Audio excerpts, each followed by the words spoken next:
these nights, people always ask me, how do you feel being up on stage? How does it feel talking to a group of people? And generally, I get really nervous, to be honest. But I think in this room of people, being able to look at people who I know and care deeply about, both in the front rows, amazing families who have supported us throughout the years of existence at Embark, it's actually like speaking to your friends, and so I'm actually more nervous. But on that note, I really want to welcome you all here. A school year, pulling it off in any circumstance is really a feat.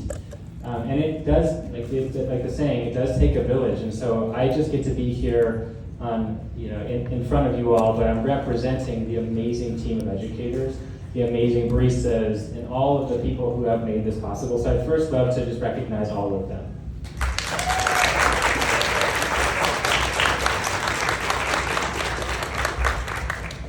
And something I think about in moments like this is they're really fleeting. They pass in the blink of an eye. And so it's important just to take a second and soak it in.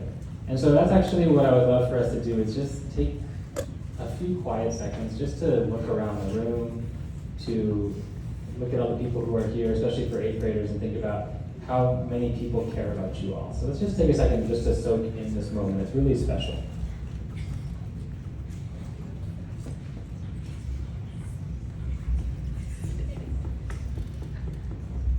So for the adults in the room, when we think about our middle school experience, it's usually like, ooh, I don't want to think about my middle school experience. And Embark really was designed to directly confront that, to say, well, that is ridiculous and that is absurd. Middle school is magical and middle schoolers are amazing. And that is no doubt going to be proven to you all tonight.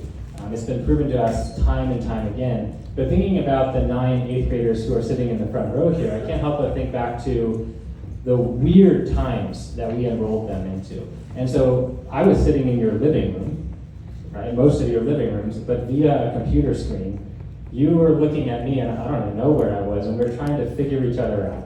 And there is just this inherent risk in Embark that you all signed up for.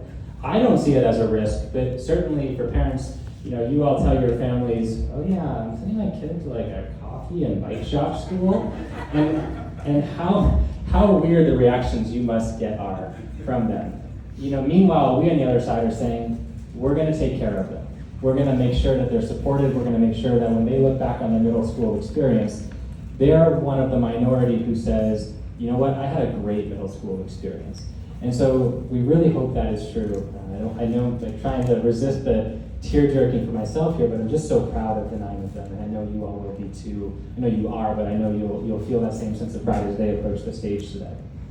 So I know you didn't come here to hear me speak, but I hope you'll indulge me for just a few minutes longer.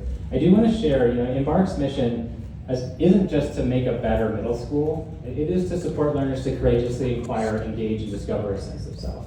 And that is something that we think is incredibly valuable, that will serve them well, not only now, but into the rest of their lives. These are amazing young people who have been on their own individual journeys.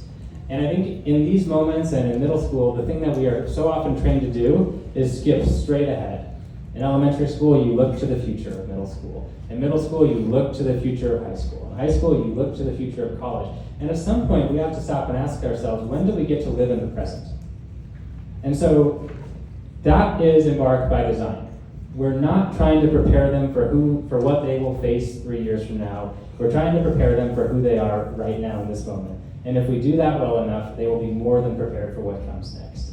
And so I do want to take a second to share a little bit about each of them, because while they are not Maya and Julian, my Maya and Julian, they're that next level out for my family. And so for each of them, I just want to share a couple things that I've seen and appreciated about them. So this guy, who actually looks a little bit like me, oddly enough, we're not related.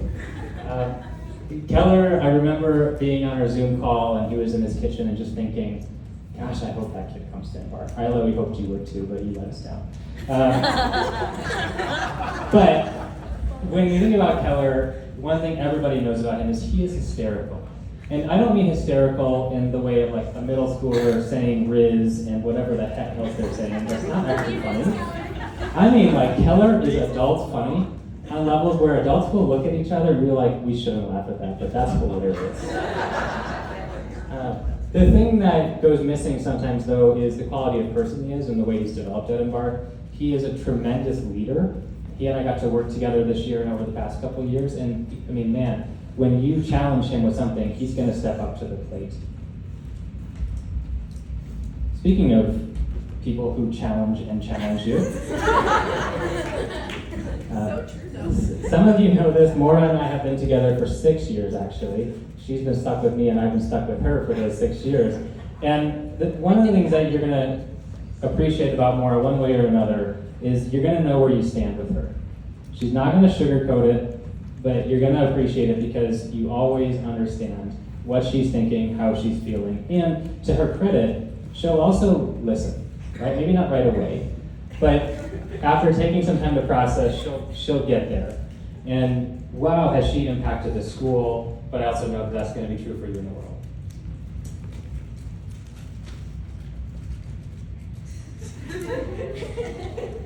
Man, look at that swag. Julian has more swag than anybody in the room, but he came to us midway through 7th grade, and sitting across his family at Pinwheel, the question we were asking ourselves is like, how quickly can we get him here? And he walked out and was like, well, can we just sign him up tomorrow? And he came in, and so you know, Embark has never done that. We've never accepted a student mid-year. But it was so clear that Embark needed Julian and Julian needed Embark. And to see the way that he's grown, the teammate he is, the collaborator he is, it's really, really impressive. I don't want to say too much because he and I are going to be on stage together, but if I were ever forming a team, he'd be one of the very first people I would call to be on it.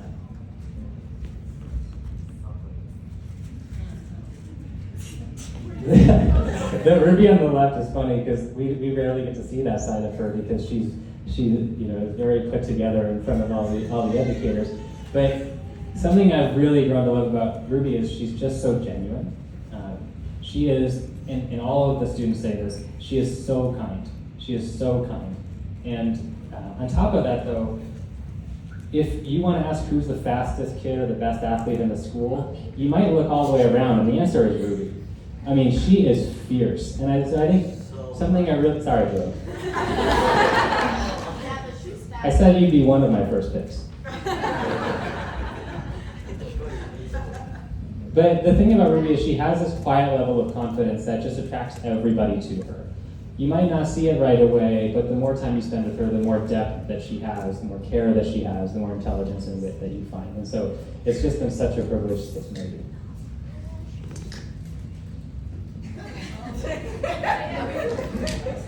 I didn't pick these photos, but they are very representative of Mateo, I think, in some sides of him. So Mateo came to us in 7th grade, and then he left to pursue a really cool experience with his family. And I was sharing this with him the other day that I got to know him in 1st grade because he went to Sandoval where I was, and I would walk into the room, and it was like he would somehow, I don't know if he was doing any work in 1st grade, but he would always find me and just look at me and say, "Hi, Brian."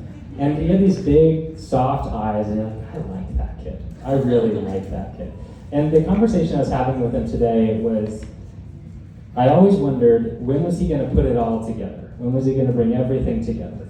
Not just the nice, likable, kind person, which is the most we could hope for, to be honest, but also this kid who just takes advantage, who works hard, he puts out incredible quality. And so to see Mateo come back from Columbia, he impacted our community so much. He makes so many people's years better. And he also really started turning it on at the end of the year. And so the future is just really bright for you.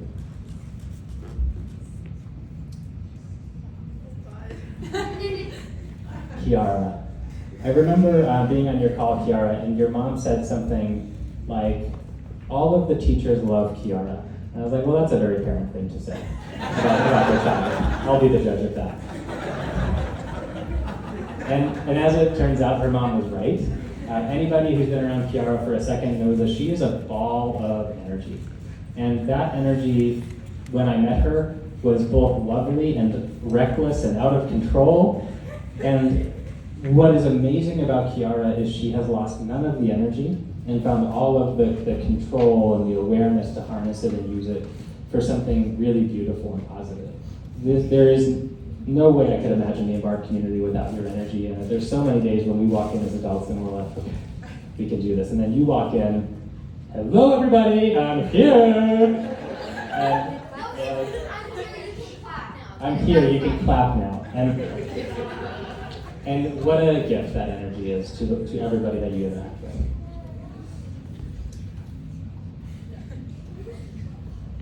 Kai. Yeah, I love this one, and there's something about Kai where he's always been just very genuine. He's one of the most genuine people that I know. He's also one of the kindest people that I've gotten to know. Everybody who's around him, he treats them with the same level of respect. It's kind of amazing at this age, honestly, in middle school, where we're so caring of what others think of us that we change our behaviors often. To have a kid who can just be kind all the time.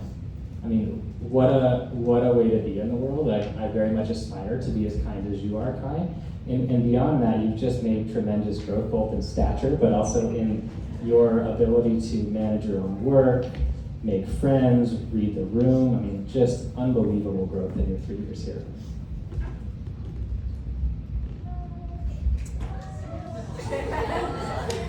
I don't know if that's Lila or Henry, actually, in that left picture, because I've seen both of them make that exact same face. Gosh, I mean, the word that comes to mind right away for me about Lila is loyalty. And I don't know what's happening in the Rodriguez house, but you have like the 3 most loyal kids I've ever met. If you are in Lila's corner, you are protected. And I mean protected from peers, protected from adults, protected from any harm that could come your way. She seems so sweet, and she is. And also, if you are her friend, you are very lucky. If you are her sibling, you are very lucky. If you are someone who's close to Lila, you are very lucky.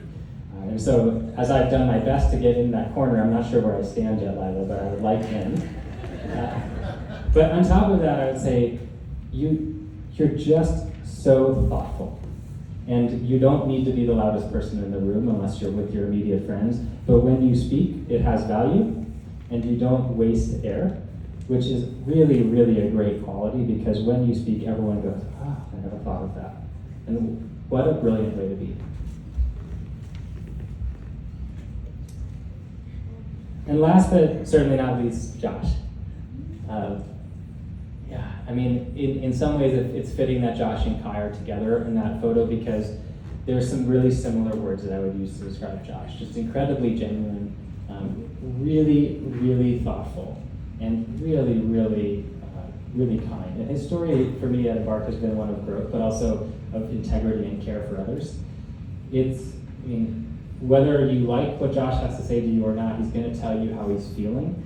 But that also means that you'll deliver a lesson to Josh, and he'll say to you, I don't get a word that you just said. Likewise, though, as you figure Josh out, he will say to you, Brian, that was a really great lesson, thank you. As an educator, that is the greatest gift that you can ever get, because you put so much into this. And so to have a young person in 8th grade only be able to walk up to an adult with that level of confidence is just really remarkable. And Josh treats everybody this way. So whether he's arguing with you about movies or complimenting the way you dress that day, it's just so genuine and authentic that you can't help but appreciate it. Well, I said I was only going to take a couple minutes of your time, and here I am blathering on. But hopefully, it was about the 9 of you. And so the rest of the night really, really is about the 9 impressive learners who have been on this journey. And we're so excited to hear your story. The last thing I would ask all of you to do is really just live in this moment. Be in this last moment together. Remember that the things that happened at Embark, you're going to carry with you. And we really, really hope that you'll come back and continue to visit us. On